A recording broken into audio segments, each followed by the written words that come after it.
Hey mga brods, Kai Balungay. Ito po yung 6'7" power forward or pwede na rin maging sharp shooter ito ng Phoenix Super LPG. Kahit nga ito pong Phoenix sa kanilang first 2 games ngayong All-Filipino Cup na puro talo sila, pero meron din naman silang rising star na katulad na ito pong 6'7" from Ateneo na ito pong si Kai Balungay. Yes mga brods, bumira ba naman na ito pong si Kai Balungay ng kanyang first game sa Filipino Cup mga kabrods. Ang 30 big points with 15 rebounds mga kabrods against Era Firmaji. Pero natalo sila dahil gumawa nga yung Splash Brothers ng Global Port Batampier dati na si Terence Romeo and Stanley Pringle. Tapos sa second game naman ng Phoenix, ito pong si Kai, ang 4th overall pick ng Phoenix ay gumawa naman ng 15 points, 12 rebounds, and 2 blocks mga kabrods. Kaya all in all, nag-average ito pong si Balungay ng halos 23 points per game and halos 14 rebounds per game with 1.5 assists per game. Grabe, parang all-star mga kabrods. Ito pong si Kai Balungay na ito yung kanyang mga numbers mga kabrods. Kaya nagulat ang Phoenix na biglang lumakas ito pong player na ito. Although malakas naman din talaga ito pong si Kai, sa UAAP pa lang ay talagang pinapakita na tayo ng mga posterized dunks na ito. Kaya ngayon sa PBA ay pinakitaan pa rin tayo mga kabrods, which is nag-improve na Kai Balungay na efficient mga kabrods. Gumagana ang kanyang shooting dito sa Phoenix ngayong starting ng season. Na-fell short lang sila dahil yun nga, kailangan ng katulong ng isang Kai Balungay mga kabrods. Kaya naman, ito pong player na ito, habang lumalakas mga kabrods, lalong nagkakaroon ng interest ito pong San Miguel Beermen. Yes, mga kabrods, dahil ito pong kasing SMB, sinabi ko na rin ito dati, na rebuilding ang lineup nila. Ito po kasing SMB, yes, nanalo sila sa first game nila ngayong All-Filipino Cup na 1-0 ng kanilang standing mga kabrods. Kaya ito pong si Kai Balungay, ang isa sa mga kabrods, focus nila na gustong kunin at target nila mga kabrods. Syempre gusto nilang i-reach out ang Phoenix dahil alam naman natin ng Phoenix Super LPG parang isa na rin ito sa mga nagiging farm team dito sa PBA dahil nga sa mga ginagawa na itong movement na binigay si Abueva, si Manuel dati,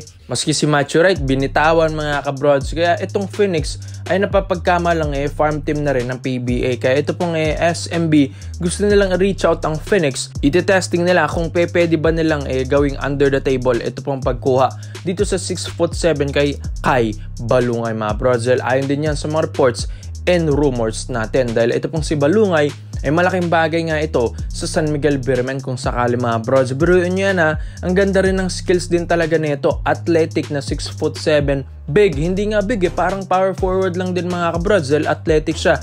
Hindi naman ganun ka big man ang laruan niya pero gumagawa ng 30 points mga kabrods. Kumbaga nagkaroon na ito ng confidence dito sa PBA. Kaya ito mga kabrods nagiging komportable na siya dito sa Phoenix kung saan pwede na siyang gumawa mga kabrods. Lalong lalo na 30 points tapos 15 points ba naman. Puro double-double ang mga ginagawa nito sa last 2 games ng Phoenix. Kailangan lang talaga nilang tulungan si Kai Balungay para umangat-angat naman sa standing ang Phoenix Super LPG mga kabrods, diba? So once kasi na makuha ito ng SMB, malaking tulong ito sa wings ng Beermen mga kabrods. Scorer pa, dunker na mga kabrods, ang ganda pa ng depensa, may blocks pa. Ito pong si Kai Balungay. Kaya mga kabrods, all around player. Ito pong manlalaro na ito. Kaya gusto nga rin ng SMB bitawan yung mga isa sa mga big man din nila dito mga kabrods like Mau Tautua na binabalitan na rin yan ni Mr. Snow Badwa na sign and trade lang daw yung ginawa kay Mau. Kaya ito pong si Kai Balungay mga brods, sa tingin nyo ba ito pong bata-batang player ng Phoenix na rising star nila, babagay ba sa Beermen ito? Dito naman po tayo sa kabilang balita naman natin mga kabrods, Clint Escamis. Well, kung nanonood kayo ng NCAA Season 100 mga kabrods, ito pong Mapua Cardinals against College of St. Benilde mga kabrods, tinalo lang naman ang Mapua.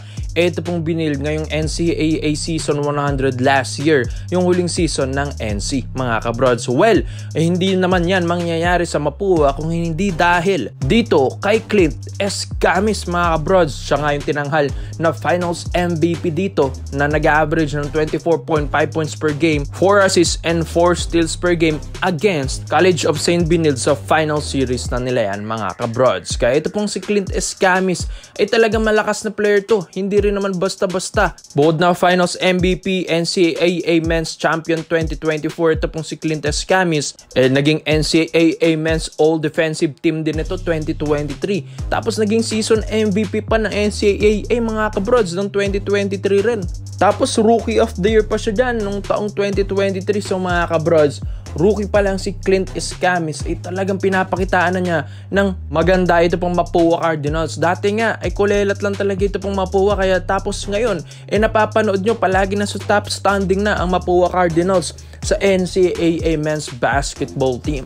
Kaya ito pong si Clint Escamis ay talagang binago niya ang Mapua Cardinals mga kabrods. Kaya ito, after niya dyan sa Mapua, nag-graduate na siya, ngayon kasulukuyan naglalaro sa Abra Weavers sa MPBL naman. May pinapatunayan din siya dyan mga kabrods. Well, ito po kasing 5'11" point guard na ito ay syempre mga brods, minamata rin ang PBA Rookie Draft 2025. Isa rin ito sa pwedeng maging top rookies ngayong first round mga kabrods, dahil hindi rin man basta-basta yung player na ito.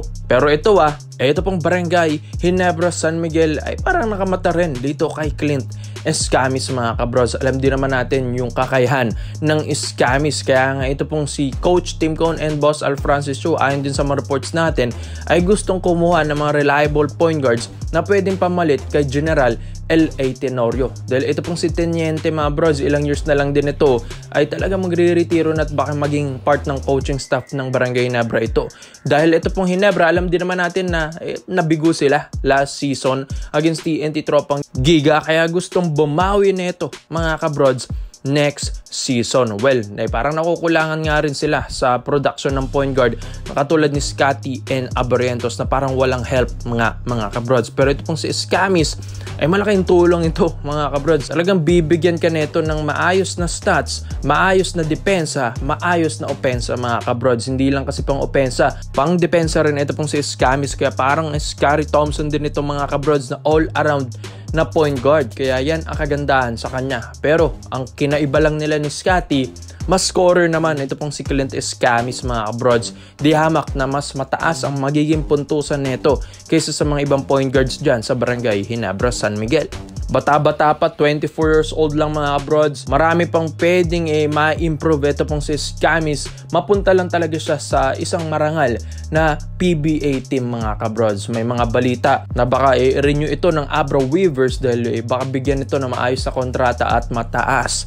Well, syempre mga kabrods, ang Barangay Ginebra, hindi rin naman magpapatalo ito. Baka pwede na lang paresan or taasan yung offer nila dyan against Abra Weavers para nga ma-draft nila ito pong si Escamis mga kabrods. So, hindi pagsisisihan ito ng Ginebra mga brods dahil ito pong si Clint Escamis, NCAA MVP na, Finals MVP na, champion pa ng NCAA. Katulad lang ni Scotty Thompson. Kaya komento mo lang ang opinion mo dito mga brods at isa-isay natin yan. Salamat po sa panonood mga brods.